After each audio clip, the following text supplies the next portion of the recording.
तो स्टार्स की सेंधमारी की तो पूरी कहानी हमने आपको सुना दी है, लेकिन अब उस बात की हम चर्चा करने वाले हैं जिसकी वजह से यहाँ राजधानी में बवाल है। जी हाँ, राहुल गांधी ने दरअसल ट्वीट करके कहा कि देश में मछुआरों के लिए एक अलग मंत्रालय होना चाहिए। अब आप सोचिए, देश में पहले से ही ये मंत्रालय है।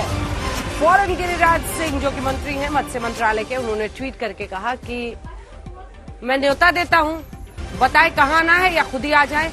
मैं जरा उनको बता दें, मछुआरों के लिए अलग मंत्रालय की मांग करते हुए राहुल गांधी को ये जानकारी नहीं थी कि देश में पहले से मत्स्य मंत्रालय है।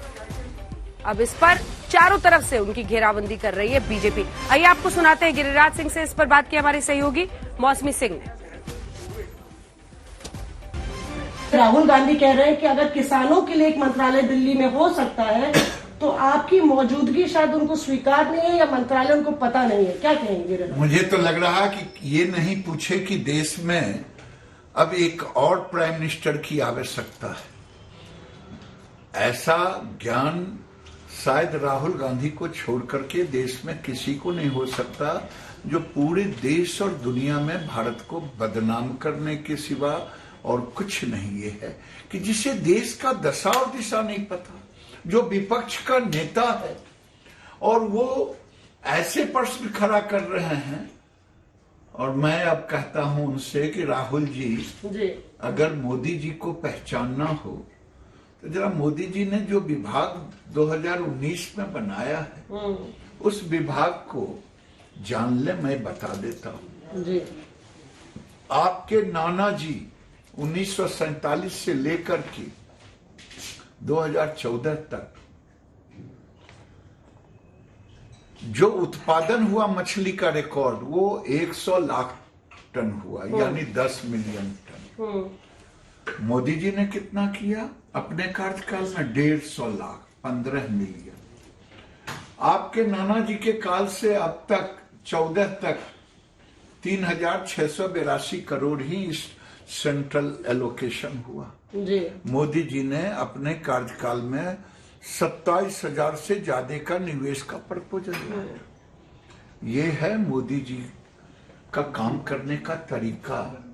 इसलिए जिस विभाग को आप देखेंगे उसी में मोदी जी का चेहरा दिखेगा। पर आपको ताज्जुब हुआ गिरिराज जी, क्योंकि आपने निमंत्रण भी दिया है कि आप हमारे मंत्रालय आइए, हम आपको विभाग भी दिखाएंगे। ताज्जुब हुआ आपको कि राहुल गांधी को इस बात की जानकारी नहीं थी? आपने पूछ दिया। मैं तो 1 घंटा तक क्रॉस किया सारे, जब मेरे सामने देखा तो हम कहा ना ये हो नहीं सकता। ANI का क्रॉस किया और कई लोगों, तब मैं चुप हो गया इनके ज्ञान पर। और तब मैंने उनको इटली के भाषा में ट्वीट कर दिया कि ये तो जान लोगे और आग्रह कर रहा हूं कि वो आवे मेरे विभाग में, देख लें कि कृषि मंत्रालय के साथ कृषि भवन में मछली के लिए, राहुल गांधी को हिंदी आती है, अंग्रेजी आती है, इटली में क्यों, इटालियन में क्यों ट्वीट किया आपने? अरे ज्यादा वो जो पूछे हैं, आप जाएंगे इटली में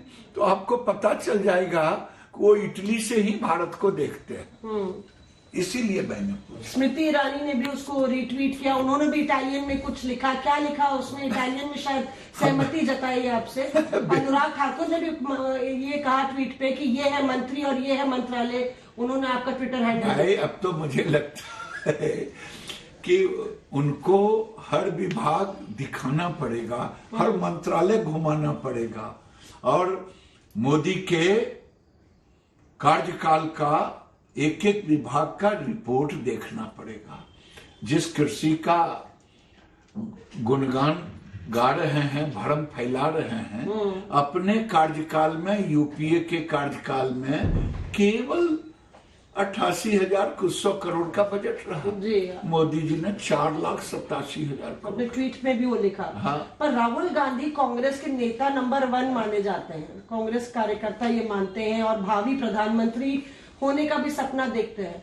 क्या आपको लगता है कि ये सार्थक हो पाएगा इस तरह से? इतने अच्छे ज्ञान से भगवान न करे कि कोई प्रधानमंत्री हो, इतना बड़ा ज्ञान हो जिसे देश का दशा और दिशा का ज्ञान नहीं हो, जो गरीबी सीखता हो, कलावती के घर में जाकर के रात बिताता हो, जो सिंधु बॉर्डर को कहता हो शंभू बॉर्डर, अब उसके आगे मैं कुछ नहीं कहूंगा, केवल उन्हें प्रणाम कहूंगा। आइए महाराज मेरे विभाग में, मैं आपको बता